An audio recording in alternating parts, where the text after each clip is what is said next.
Yeah, how you doing? I'm Richard Strong. I smoke cigars and I know things. And if you were paying attention, you saw that I'm no longer really going to dwell on national topics. Tonight's cigar is this one. And if you happen to live anywhere near Taverner, Florida,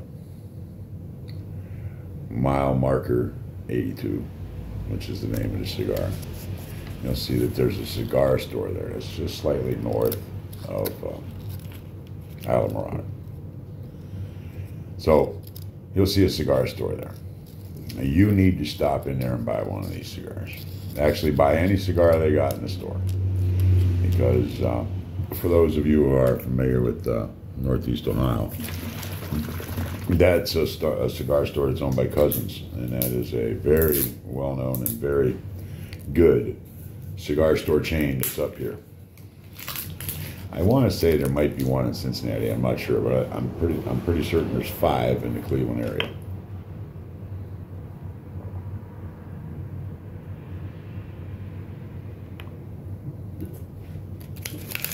I love these things, and they're good for me. As I'm getting older, I try to eat 4 times and do a couple snacks. Smaller portions. And I've actually kept my one of my New Year's resolutions, which was to get a trainer and work out, which I've been doing, and noticed that hurt. And I'm not lifting weights or anything yet. I'm just learning how to stretch. But I digress. I'm just not going to do that. I will cover certain no-brainer national stuff, but just a quick brief mention. I'm going to do mostly cigars and a little bit of food. And actually not mostly cigars. Cigars, a little bit of food, an occasional national story, and just put it out there. But this is I'm gonna do this for a local vehicle. It's gonna be an alternative to Facebook for Niles. Over on Facebook, I'm Richard Lee Strong, and there's 2 of them there. Both of them are me. One is an account that got banned years ago, whatever date it is, and I can't delete it or do anything with it. And so it's just there. The one that has a cigar in his mouth and a hat on, that's me. That's the one.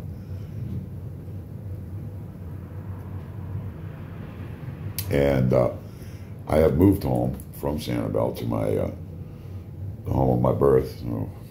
Where I went to school at, where I was raised at. My family goes back here well over 100 years.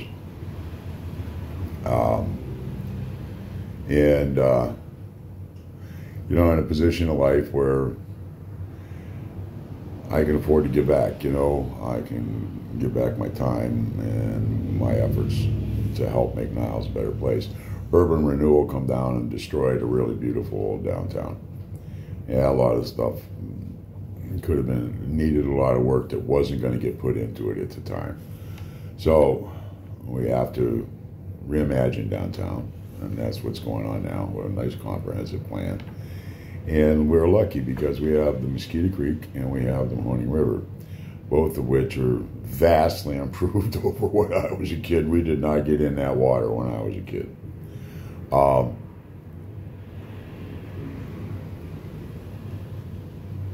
But now people kayak on it. They canoe on it, they kayak on it, they fish in it. I don't think anybody eats anything out of there, but they do fish. And there's some nice pike. There's all kinds of stuff in there. Walleye, pike. I think some bass are in there. I've only went hunting in it for pike a couple times. I've got some gear, because I fished avidly in Florida. And I never really fished up here. I started fishing down there. So I'm going to continue that, but I'm going to chase bass and pike. And maybe a little trout fishing. I might even learn how to fly fish one day. But I got a lot of things going on. Golf. I'm going to submit my name to be on the nuisance board or committee, whichever it's called, here in the city of Niles. That's an unpaid position. And what it is you go out and you talk to people who somebody's complained about the issue, and you try and help them resolve it. And if it can't be resolved, then you just give it to the city, and then the person and the city resolve it. So I think I can do that. And besides, some people consider me to be a nuisance, so it's kind of like, meant to be. No, I'd like to do that. I'll probably cover it on Facebook at some point or another, but there's been talk about me running for council in 2 years. Let me make something clear. I happen to like James Shealy, and he's the 3rd Ward councilman. And unless he doesn't want to run, or there's some other unforeseen circumstances arise, I don't see fixing something that isn't broke.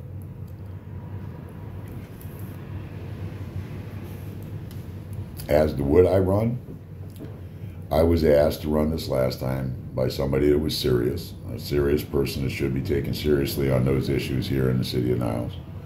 And I declined because I hadn't been back in Niles even a year, and I had just registered back as a voter here and just got my driver's license. I mean, the hurricane took a lot out of us. We lost a great deal of money, but not enough to hurt us long term. But I did have a plan to open a breakfast lunch joint here in town, and Hurricane Ian definitely sunk that idea. I don't have the money that I'm willing to risk on a restaurant now. I did before. Now I'm just not willing to risk that money. I'd much rather have fun with my wife for the rest of our lives than open a restaurant, which I think would be a great success, but it ends up failing. I mean, all you got to do is look up the statistics of restaurants to know how big of a risk it is, and especially in today's climate.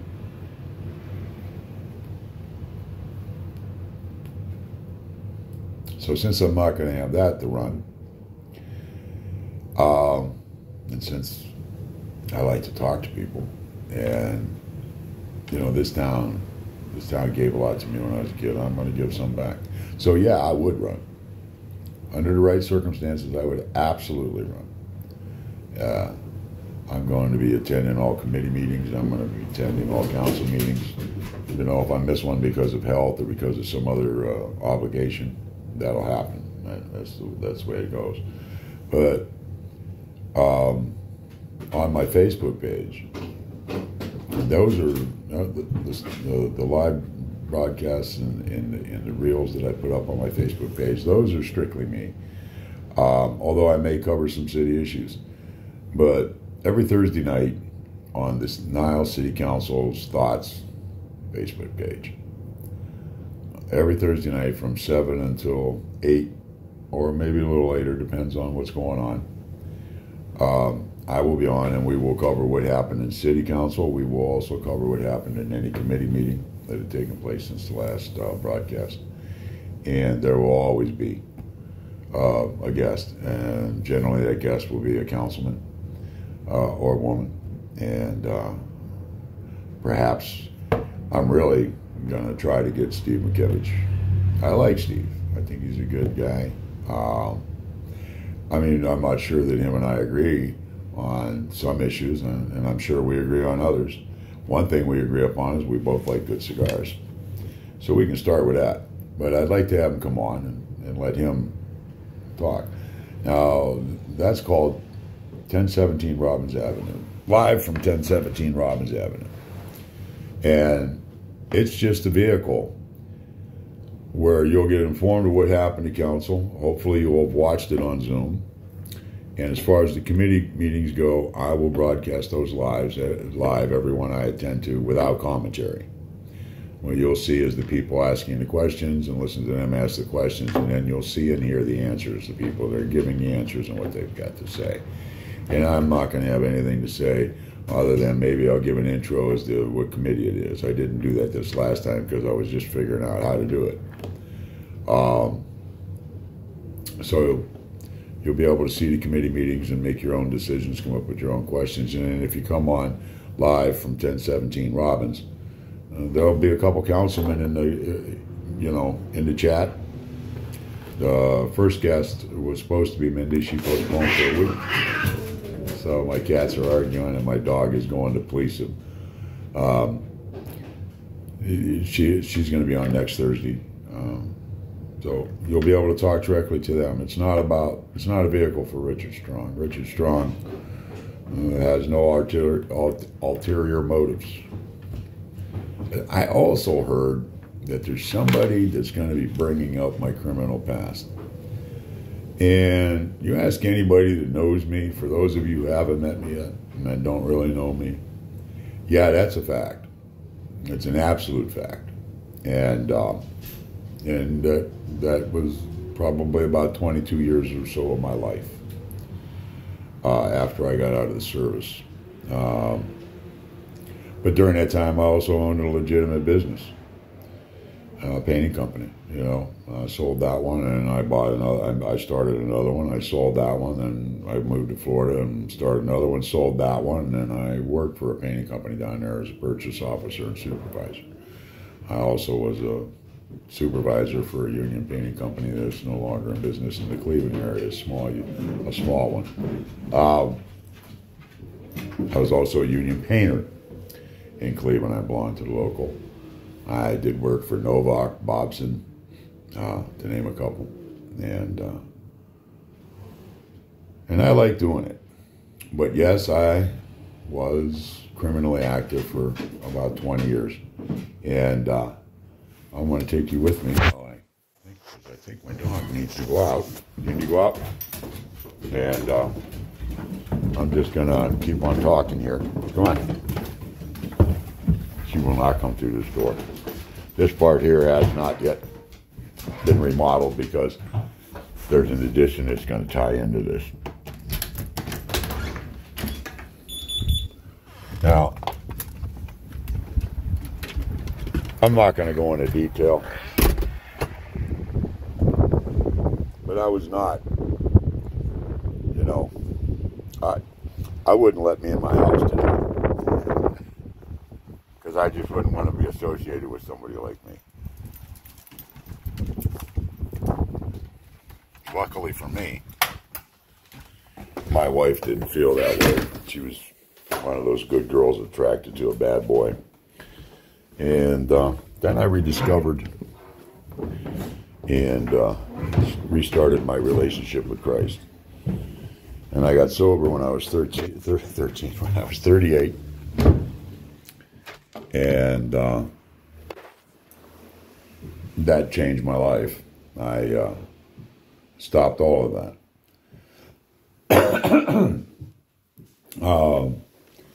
I was completely sober for about 5 years, and I started smoking marijuana again, and I still do to this day. And it's legal in Ohio now, so I don't mind saying that. To me, it's a libation, and also I use it as a medication, believe it or not. You can look it up. It does for nausea. And for some reason, I've always suffered from nausea in the morning. Well, it dawned on me that I take a couple puffs of a vape now, especially. That makes it much more convenient than smoking a joint. I take a couple puffs of a vape. I wait about 15 minutes. My stomach is not nauseous, and I'm ready to eat. So, but yeah, I was a criminal for about 22 years. I was also a tax-paying citizen who owned a legal business. I also heard that somebody found out that I used to work for the adult bookstores, and yes, I did. I worked for the orange and white bookstores. I was in Cleveland. I was arrested, I think 52 times, pandering obscenity, and possession of criminal tools, which was the coin drop boxes in the back. The possession of criminal tools was federal. The pandering obscenity was, I think, state or city, because that was like the tail end of PERC. And so, yeah, I did that too. I made quite a lot of money doing that. So yeah, there's stuff in my past, and I've been very open about it to everybody that knows me. it's my past. My belief in Christ has kept me sober from alcohol. I have a problem. I have a drinking problem. I don't have a problem with drinking. I keep a full bar at the house, and I use alcohol to cook. Wine, beer, bourbon. But yes, there's a past there. And it has nothing to do with the guy that you see sitting here before you, right now. And it's a shame that one person that obviously, I'm not sure. I think he's suffering from some kind of condition of some sort. Definitely has a tiny little sense of self-esteem, and he feels that he lies, and he plays word games, and he's one of those people. When you go to the city council meeting or you go to a committee meeting, you should not go there adversarially, because they can't respond in kind to you. But that definitely creates hard feelings, and it doesn't do anything good. There is nothing constructive to be gained by being abusive or acting like you're some kind of tough guy, or being, overly argumentative, or even threatening or menacing in your manner. That's just got no place at committee meetings. It's also got no place at city council in any way, shape, or form. In peer pressure alone should stop that. And this cat here in Niles, Gio, man, what a piece of work. He's got like 992 followers, and he has a platform that I never heard of before today, when he launched an attack on city council that was totally unfounded. And I mean, completely unfounded. The man makes things up, and it created an issue. Somehow he pretended that people were all upset because he had a family emergency and couldn't get on social media. I wasn't upset. I'm not aware of anybody else being upset. And I can't even begin to imagine a reason why somebody would be upset that he wasn't on social media, or if they were actually expecting him, if they would be upset because he had a family emergency or a medical emergency. It's absolutely ludicrous. So he invented an issue to make himself a martyr on, and it failed miserably. And, I've done well. My wife and I have done well. And I'm not the wealthiest man in the valley, but I'm fairly wealthy.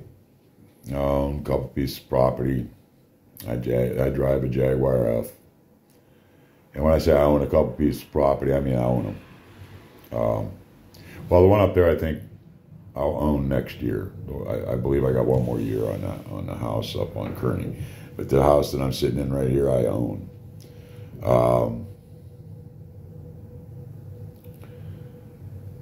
And this guy, he thinks I want to be him. Oh, and it's just not necessary. In a small town, you can do it in your town if you're not from Niles. In a small town, you just get people to start talking to one another, and no, that's enough. That is enough. There is nobody there. I am looking at the security cameras. Dog doesn't think I can see the security cameras. There's nobody there. You can do the same thing. And what it is you provide a vehicle for everybody to know what was said at committee, because most people can't attend to them. Everybody, luckily we have Zoom council meetings. So our city council meetings are broadcast on Zoom, so nobody has to worry about that. And then if you can present a forum where you can get city council members to come in and participate, you've now given the members of the public an opportunity to come talk directly to them. You don't have to say, hey, Rich, ask Mindy, ask Councilman Deveridge this. You can just come on there and ask. So this is a mirror for going forward. This is gonna be a mirror to my Facebook page, and also to Live from 1017 Robbins, which will be exclusively on the Niles City Council Thoughts page. Again, Thursdays it's between 7 and 8, and if it goes long, it goes long. It just depends upon the interest. So I hope to see you people from Niles there. And on a Trumbull County issue, there's really only one choice. I'm going to go ahead and start it right now. There's only one choice for Trumbull County engineer. He's the most qualified one, and I know him to be a straight shooter and a guy who accepts responsibility when he's wrong, and he's very seldom wrong. What can I say? And that's David DeCristofaro. So you'll be seeing his signs in my yard, and you'll be hearing me say his name a lot in the forums. On a side note,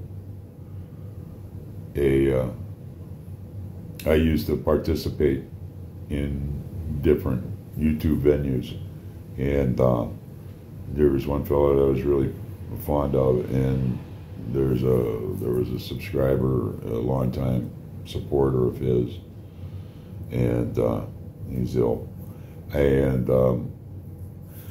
I would just X-Rod Union, I believe it was his name was, and I hope I got that right, and I offer up my prayers for him, and the times that I talk to him online, of course, never met him personally.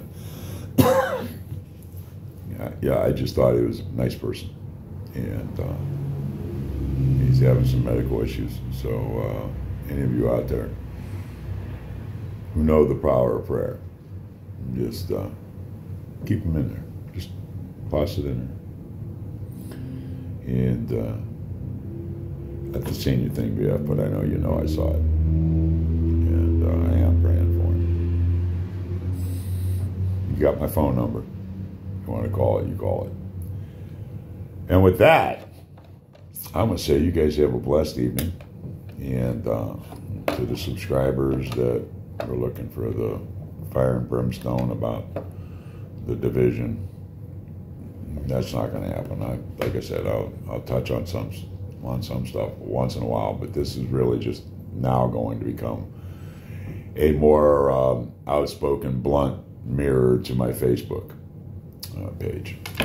So take care. See you, God willing.